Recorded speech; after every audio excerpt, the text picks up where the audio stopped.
Desaceleración económica, hambre en América Latina, dice un documento. Se habla que el mundo corre el riesgo de sufrir otro año de hambre récord, ya que la crisis alimentaria mundial sigue llevando a más personas a niveles cada vez más graves de inseguridad alimentaria, advirtió el Programa Mundial de Alimentación PMA en un llamado en vísperas de el Día Mundial de la Alimentación que se celebra el 16 de octubre. La crisis alimentaria mundial que vive el planeta, fruto de una confluencia de crisis causadas, según por alteraciones climáticas, por los conflictos y las presiones económicas, provoca que el número de personas hambrientas a escala global haya crecido de 282 millones a 345 millones en solo los primeros meses del 2022. Eso dijo la PMA. El programa amplió ese año sus objetivos de asistencia alimentaria para llegar a la cifra récord de 153 millones de personas y a mediados del año ya se había prestado asistencia a 11.2 millones de individuos. Nos enfrentamos a una crisis alimentaria mundial sin precedentes y todo indica que aún no hemos visto lo peor. Y en los últimos 3 años las cifras del hambre han alcanzado repetidamente nuevos picos. Déjeme ser claro, las cosas pueden empeorar y no habrá nada a menos que haya un esfuerzo coordinado a gran escala para abordar las causas profundas de esta crisis. No podemos permitirnos otro año con cifras récord, dicen el director del programa David Beasley. El PMA y sus socios humanitarios batallan contra la hambruna en 5 países: Afganistán, Etiopía, Somalia, Sudán del Sur y Yemen. La Organización de las Naciones Unidas para la Agricultura y la Alimentación, la FAO, advierte que los alimentos se pierden y desperdician a lo largo de toda la cadena de valor alimentaria, desde la producción, pasando por la manipulación, el transporte, el almacenamiento, la distribución, hasta llegar al consumo. Los hábitos domésticos son responsables de casi 570 millones de toneladas de alimentos desperdiciados cada año en todo el mundo, según los datos del Programa de las Naciones Unidas para el Medio Ambiente, PNUMA. Por individuo, cada persona desperdicia alrededor de 74 kilogramos de alimento al año, y esta tendencia puede ir en aumento a medida que crece la población mundial. También lo hace la demanda de alimentos, así la producción agrícola ha aumentado en todo el mundo casi un 300% en los últimos 50 años. Al mismo tiempo, según los datos del informe de la FAO, el estado de seguridad alimentaria y la nutrición en el mundo en el 2023 se calcula que una medida de 735 millones de personas padecen de malnutrición en el mundo. La tasa de crecimiento de la economía mundial se desacelerará el 3%, mejor dicho, ya se desaceleró, y se va a desacelerar el 1.9% en el 2023, según las estimaciones de las Naciones Unidas. El estudio señala que la confluencia de una serie de perturbaciones como la pandemia del COVID-19, la guerra de Ucrania, el aumento de la inflación, el endurecimiento de la deuda y la emergencia climática golpearon la economía mundial el año pasado, en el 2022. También apunta a unas perspectivas económicas sombrías e inciertas a corto plazo, aunque prevé que el crecimiento mundial repunte moderadamente hasta el 2.7 en el 2024. Esta situación va a depender en medida del ritmo de progresión de un mayor endurecimiento monetario rumbo a las consecuencias de la guerra de Ucrania y de la posibilidad que se produzcan nuevas perturbaciones en las cadenas de suministros.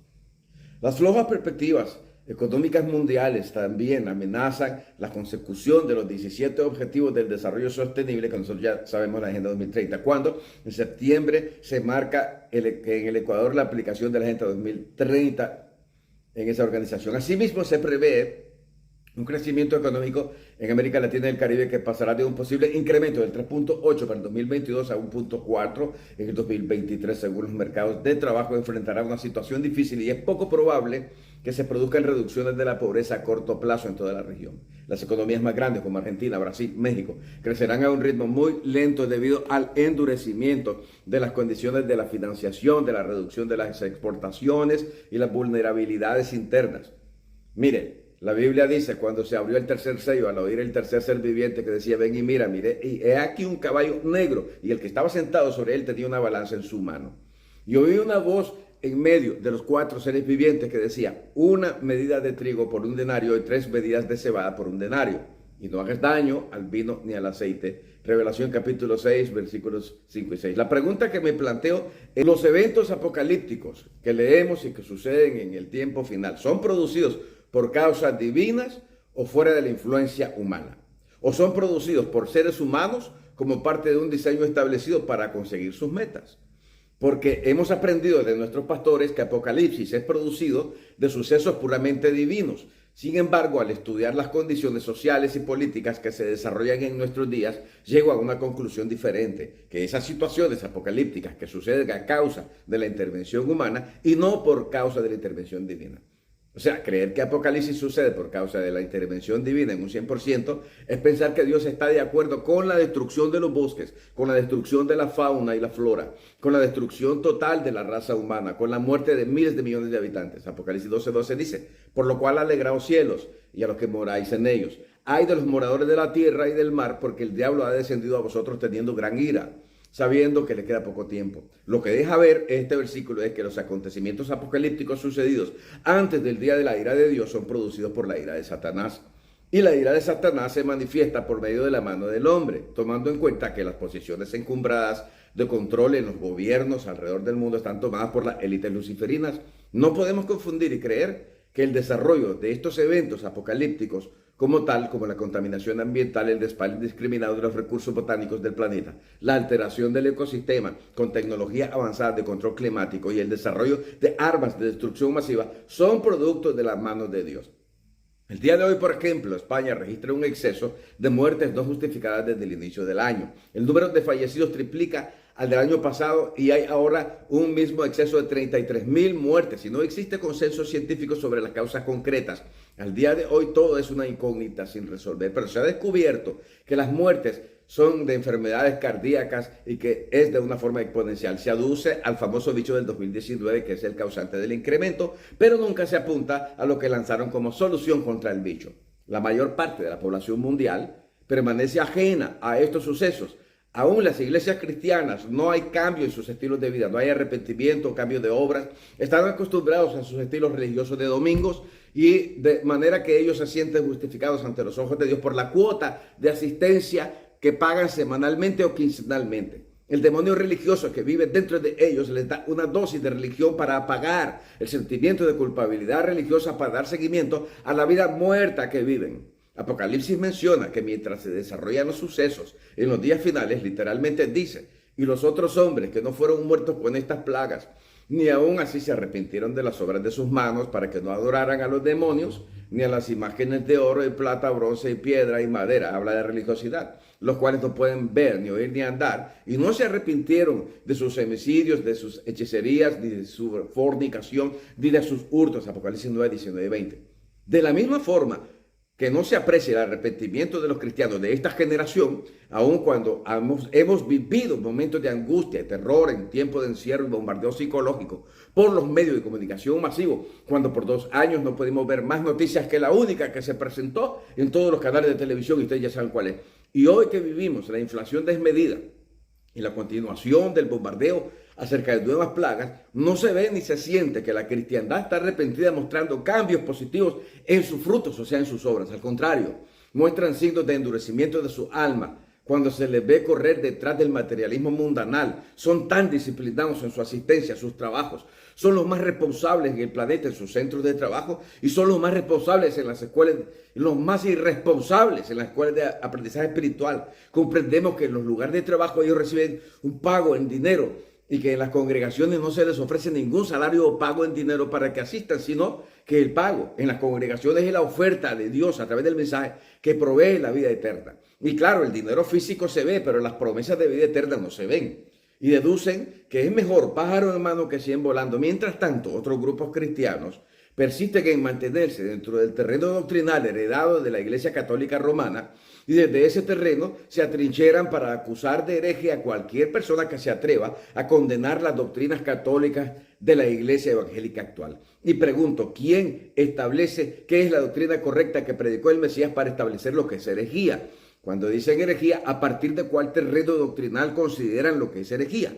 Porque si es el terreno que la Iglesia Católica Romana estableció, entonces tendríamos que concluir que todo lo que cree la Iglesia Imperial es una herejía. Solo se puede hablar de herejía si nos situamos en el terreno de la fe del Mesías y de los profetas del Antiguo Testamento. Aún estamos a tiempo de corregir la interpretación de nuestra fe. Hechos capítulo 17, el versículo 30, un llamamiento para todos, pero Dios, habiendo pasado por alto los tiempos de esta ignorancia, ahora demanda a todos los hombres en todo lugar que se arrepientan. Estamos en tiempos finales. Algunos dicen no estamos en tiempos apocalípticos por sus conceptos interpretacionales, que fueron prácticamente los tradicionales que le damos hace 40, 50 años, dependiendo del tiempo que usted tenga de estar en una congregación o haber recibido al Mesías en su corazón. Entonces, de acuerdo a esos parámetros religiosos que nosotros tenemos, decimos no estamos. Y no estamos porque no ha habido rapto, arrebatamiento pretribulacional, por lo tanto no se ha manifestado el anticristo, no se han roto los sellos por ser sellos, ¿verdad? Porque para mí en concepto de lo que yo he descubierto son los sellos de la redención de la propiedad adquirida. Apocalipsis es el libro que te habla de la etapa final de la redención de la propiedad adquirida por Dios a través del Mesías. Entonces, viendo los sucesos que nosotros estamos hablando, por ejemplo, hoy hablamos del hambre, pero también se puede hablar de la guerra, se puede hablar de los efectos también que produce la guerra, y mencionamos un versículo que te habla acerca de cómo es afectado el trigo y la cebada.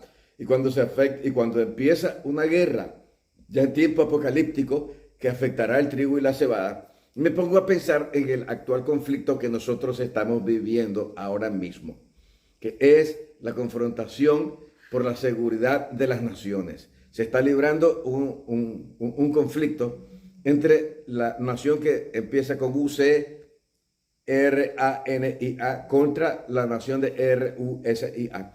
Y estos son los principales productores de trigo y de cebada. Y yo pregunto, ¿será esto una casualidad? Simplemente una casualidad que tan pronto un conflicto de gran envergadura o de envergadura mundial se haya dado inicio exactamente en esa zona hace un poco más de un año, o será que todo esto tiene que ver también con los sucesos que aparecen narrados y escritos en Apocalipsis? O sea, cosas que Dios vio que iban a suceder cuando el tiempo de la redención entrara en la etapa final. Estamos en tiempos finales, estamos en tiempos de arrepentimiento. Esto irá en incremento. No lo digo para asustarlo, lo digo para animarlo. Esto irá en incremento hasta que llegue el momento del día de la salvación, cuando el Mesías aparecerá en el cielo, derrocando a todos los gobiernos del mundo, arrebatando el poder a los poderosos, a los que destruyen la tierra, a los que talan los bosques, a los que destruyen el clima. Sea Dios glorificado. Usted está siendo llamado el día de hoy para arrepentirse, cambiar sus obras y recibir al Mesías en su corazón. Arrepiéntase en este día. Haga una oración de entrega hacia el Señor como la que hice yo. Yo recuerdo esa oración cuando me arrodillé en mi cuarto ante nadie. Nadie me guió. Yo había escuchado cómo era la oración y yo dije algo así: Señor Dios, me arrodillo delante de tu presencia en esta noche. Lo hice en secreto, así como balbuceando. Y le dije: hoy te pido perdón por mis pecados, me arrepiento y recibo en mi corazón el regalo que tú diste como Salvador para mi vida, a Yeshua de Nazaret. En ese momento yo lo conocía solamente como Jesús. Así que yo lo recibí y el cambio fue inmediato. El día siguiente, una persona totalmente cambiada, como que un peso se fue de mis hombros. Si usted hace eso con toda la sinceridad de su corazón, le garantizo que usted experimentará lo mismo. El Mesías viene pronto. Y si usted se compromete con Dios a través del Mesías, usted será tomado en el día de la salvación. Que el Señor les siga bendiciendo. Estuvo con ustedes su pastor y amigo, el doctor Alfredo Alegría. Hasta la próxima comparecencia. Shalom a todos. Gracias por escucharnos. Recuerden, dele like a la manito en las redes sociales y si es en YouTube, también suscríbase a nuestro canal.